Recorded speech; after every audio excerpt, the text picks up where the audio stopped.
Bonjour, bienvenue dans cette nouvelle vidéo, merci de vous abonner, c'est gratuit, il suffit simplement de cliquer sur le logo qui apparaît en bas à droite de votre écran. Aujourd'hui, nous allons parler des pandas, en particulier les pandas géants. Cette vidéo va être divisée en 5 parties. D'abord, on va décrire l'animal, ensuite on va parler de sa sexualité, on parlera ensuite de son intelligence, de sa façon de communiquer et on finira cette vidéo avec des anecdotes. Il faut savoir que le panda fait partie de l'ordre des carnivores, même si son régime alimentaire est constitué à 99% de végétaux. Lorsque je parle de végétaux, je parle de bambou.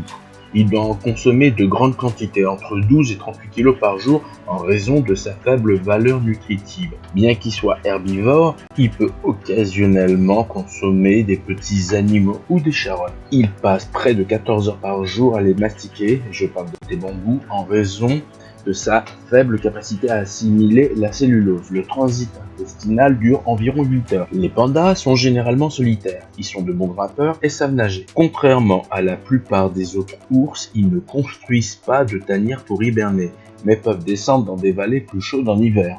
L'espérance de vie moyenne en captivité pour un panda géant est généralement comprise entre 20 et 25 ans. Maintenant, nous allons parler de la sexualité de l'animal. Les femelles n'ont qu'une seule période d'œstrus par an, qui ne dure que 24 à 72 heures. L'œstrus, c'est quand la femelle est en chaleur. Cela peut expliquer pourquoi la reproduction chez le panda est très difficile et rare. Lorsqu'elles sont en chaleur, elles émettent des piépiements pour attirer les mâles. Elles peuvent également devenir plus agitées et passer plus de temps dans l'eau. Lorsqu'elles rencontrent un mâle, les femelles peuvent lever la queue et marcher à reculons vers lui pour indiquer leur réceptivité. Plusieurs mâles peuvent se disputer l'accès à une femelle en chaleur. Des combats entre mâles peuvent avoir lieu pour établir une dominance. La femelle choisit généralement le mâle avec lequel elle s'accouplera. L'accouplement peut être de courte durée. Pendant la saison des amours, les vocalisations deviennent plus importantes pour l'attraction et la communication entre les partenaires. Les mâles marquent plus fréquemment pour attirer les femelles et avertir les autres mâles. Les femelles aussi marquent pour signaler leur disponibilité à l'accouplement. Bien évidemment, quand je parle de marquage, je parle à même titre que ce qui pourra donner à la femelle une sorte de carte d'identité de celui qui a émis ses odeurs. Les pandas possèdent une bonne mémoire spatiale, ça leur permet de pouvoir localiser les endroits où il y a de la nourriture. Ils sont capables de distinguer des formes complexes, y compris des motifs faciaux chez l'humain et même des expressions émotionnelles comme la colère et la joie sur des photos. Question apprentissage, les pandas peuvent apprendre par essai et par erreur. Des études en captivité ont montré que certains individus sont capables d'associer des actions entre parenthèses comme tirer un loquet à une récompense. Maintenant, on va parler de la communication de l'animal. Le panda est un animal solitaire. Il émet une variété de sons allant du bêlement au piaulement, surtout chez les jeunes pour appeler leur mère ou pour exprimer un besoin, des grognements, des aboiements pour signaler une menace ou de l'agressivité. Pendant la période de reproduction, les mâles peuvent bêler fréquemment pour attirer les femelles, et ces dernières peuvent répondre par des piaulements constants si elles sont réceptives. D'autres sons comme les ululements ou des klaxons peuvent être utilisés, surtout pendant la saison des amours, pour se localiser. Comme vu précédemment, il y a une notion de marquage olfactif.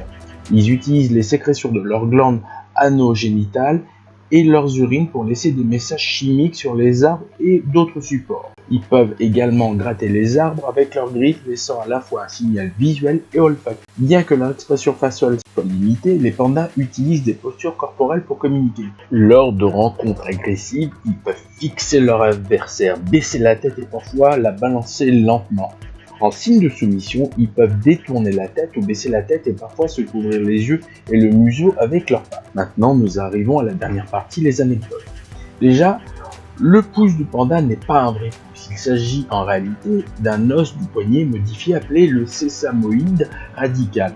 Recouvert de chair, cette adaptation lui permet de saisir fermement les tiges de bambou. Les pandas ont des personnalités individuelles. On peut trouver des pandas curieux, des pandas émotifs, certains peureux. Donc on peut trouver de tout, un peu comme chez les humains. Les pandas sont facilement reconnaissables à leur pelage épais, noir et blanc.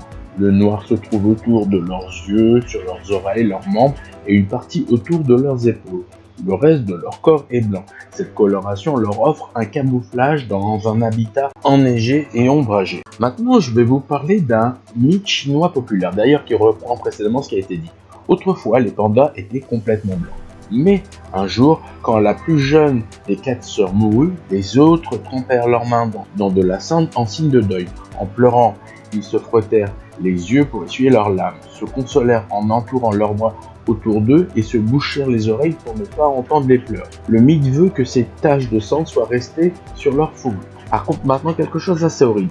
La mère peut donner naissance à 1 ou 2 petits, rarement 3. Cependant, celle-ci ne s'occupe que d'un seul petit et les autres meurent rapidement.